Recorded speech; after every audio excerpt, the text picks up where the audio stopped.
진짜 빠빠. 안녕하세요 여러분, 터이킴 아카데미 터이킴 김민수입니다. 자, 여러분 보이시나요? 꼰초이 인형입니다. 너무 귀엽죠? 한 학생이 이 인형을 보고 너무 귀엽다고 선생님에게 선물을 해줬어요. 어떤가요? 여기 얼굴 보여요? 너무 귀여워요. 선생님 항상 여기 옆에다가 선생님 옆에 놔두고 항상 이렇게 끌어안고 있기도 하고 베고 자기도 하고 같이 놀고 있습니다. 어때요? 귀엽죠? 자, 오늘 같이 우리 꼰초이랑 같이 공부를 할 겁니다. 자, 오늘은 우리 새로운 문법을 한번 배워볼 거예요. 뭐뭐를 할만하다, 을만하다. 이거는 두 가지 뜻이 있어요. 그럴 만한 가치가 있다. 가치가 굉장히 높아서 굉장히 하고 싶다. 이런 말을 하고 싶을 때 하나 쓸 수가 있고, 그리고 이거를 할지 말지 고민을 하고 있는데 그래도 할만하다. 할 수 있을 것 같다. 그렇게 막 가치가 높은 게 아니라 가치가 좀 낮은 상태예요. 하지만 이 정도면 괜찮아, 문제 없어 의 의미로 두 가지로 쓸 수가 있는데요. 자, 한번 예문을 통해서 한번 알아볼게요. 가장 간단한 거는 먹을만하다. 자, 음식이 있어요. 근데 음식이 그렇게 맛있는 건 아니에요. 근데 음식이 맛이 없으면 못 먹겠어요, 저는 먹고 싶지 않아요, 이렇게 말하겠지만 괜찮아요, 그냥 보통 정도 맛이기 때문에 먹을 수 있다, 먹을만하다. 먹을만하네요. 되게 맛이 없을 거라고 생각했는데 이 정도면 충분히 먹을만해요, 먹을 수 있어요, 이럴 때 사용을 해요.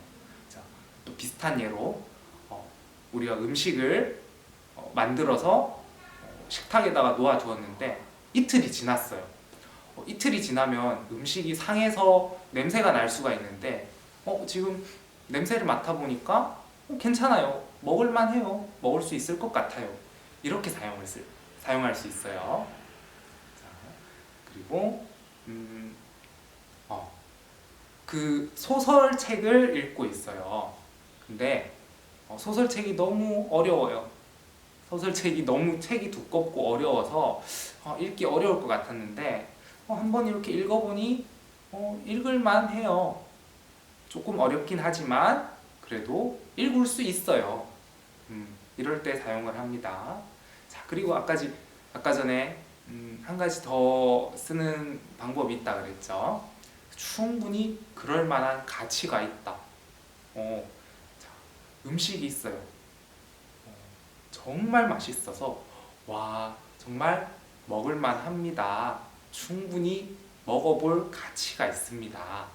자, 둘 다 똑같이 먹을만하다, 먹을만하다지만 뜻이 두 가지 의미가 될 수가 있어요. 아까 배웠던 건 음식이 좀 별로인 것 같은데 그래도 먹을 수 있다, 꿈득, 컴싸, 이런 느낌이고, 지금 이거는 정말 맛있어서 이거는 꼭 먹어야 될 것 같아요, 진짜 먹을만 합니다. 이렇게 두 가지 방법을 쓸 수가 있어요. 비슷한 예문 알아볼게요. 자, 우리 흐엉 씨는 정말 믿을 만한 사람이기 때문에 우리가 한번 믿어봅시다. 우리가 흐엉 씨를 오래전부터 쭉 알고 지내왔어요. 근데 흐엉 씨는 거짓말을 하는 경우도 없고 정말 착한 사람이고, 그래서 우리는 그 친구를 믿고 맡길 수가 있어요. 그 친구는 믿을 만한 사람이니까 우리 한번 믿고 맡겨봅시다. 이렇게 사용할 수 있어요. 자, 여러분도 한번 예문을 만들어서 한번 댓글로 한번 달아주세요. 선생님이 확인해 볼게요. 자, 다음 시간에 또 다른 문법으로 다시 공부를 해봅시다. 안녕.